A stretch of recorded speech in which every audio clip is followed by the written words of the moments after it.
ঘুষ নিলেই সরাসরি শ্রীঘরে, সেই দায়িত্বটা যাঁদের দেওয়া হলো সেই তিনটি মানুষের ছবি আপনারা কভারে দেখলেন, যেখানে আমরা বলছি মুরলীধরন, তাকে রাজ্য পুলিশের এই দুর্নীতি দমনের মূল দায়িত্ব দেওয়া হলো। সঙ্গে দেওয়া হলো আকাশ মাগারিয়া, আর তার সঙ্গে দেওয়া হলো আরেকজন পুলিশ অফিসার যার নাম হচ্ছে কমনাশিস সেন। কমনাশিস সেন একটা সময় পূর্ব বর্ধমানের এসপি ছিলেন।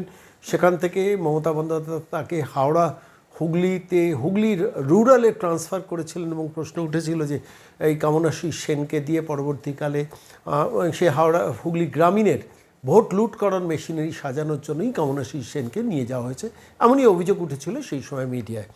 আর আকাশ মাগারিয়া এক সময় সম্ভবত বাঁকুড়া বা পুরুলিয়া এইসব জায়গায় কাজ করতেন। তাকে ইডি এনফোর্সমেন্ট ডিরেক্টরেট ডেকে পাঠিয়েছিল কয়লা স্মাগলিং কেসে জিজ্ঞাসাবাদের জন্য। পরবর্তীকালে তাকে দক্ষিণ কলকাতার ডেপুটি কমিশনার অফ পুলিশ হিসেবে নিয়ে আসা হয়েছিল। সেখান থেকে গিয়েছিলেন ঠিক ইলেকশন আগে হাওড়াতে তাকে কমিশনার অফ পুলিশ হিসেবে পোস্টিং করা হয়েছিল। এবং পুলিশি মহলে পরিচিত আকাশ মাগারিয়া হচ্ছেন ভাইপোর লোক। তো সেই আকাশ মাগারিয়াকে কিন্তু এবার রাজ্য সরকার অগ্নি পরীক্ষায় ফেললেন। আর আরেকজন যিনি পুলিশ অফিসার মুরলীধরন, তিনি যখন বিনীত গোয়েল কলকাতা পুলিশ কমিশনার ছিলেন তখন ডিটেকটিভ ডিপার্টমেন্টের দায়িত্বে ছিলেন। মুরলীধরন কম কথা বলার মানুষ, কিন্তু সজ্জন মানুষ হিসেবে বাংলা পুলিশে পরিচিত।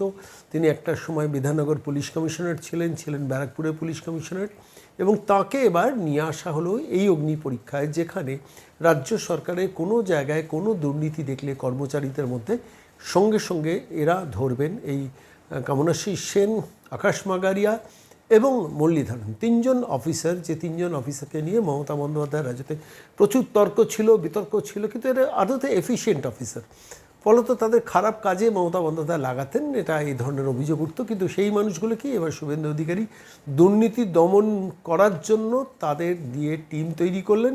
মঙ্গলবার আজকে যখন এই প্রতিবেদন দেখছেন, সেদিন সকাল থেকেই মুরলীধরন, আকাশ মাগারিয়া এবং কমনাশিস সেনের দায়িত্ব নেওয়ার কথা রাজ্য পুলিশের এই দুর্নীতি দমন শাখা। এর সঙ্গে অবশ্য আরও 16 জন সাব ইন্সপেক্টর ও পুলিশকে ডেপুট করা হচ্ছে, অর্থাৎ এন্টায়ার টিমটাকে ঢেলে সাজানো হচ্ছে, যার মধ্যে আছেন বিশ্বজিৎ পাত্র, দীপঙ্কর সরকার, সৌমেন বিশ্বাস, সঞ্জয় মণ্ডল, এরা সবাই রয়েছেন। এরকম 16 জন সাব ইন্সপেক্টর পুলিশকে সঙ্গে দেওয়া হয়েছে। অর্থাৎ দুর্নীতি দমনটা যে এই বর্তমান সরকারের একটা এজেন্ডার মধ্যে পড়ছে সেটা কিন্তু পরিষ্কার।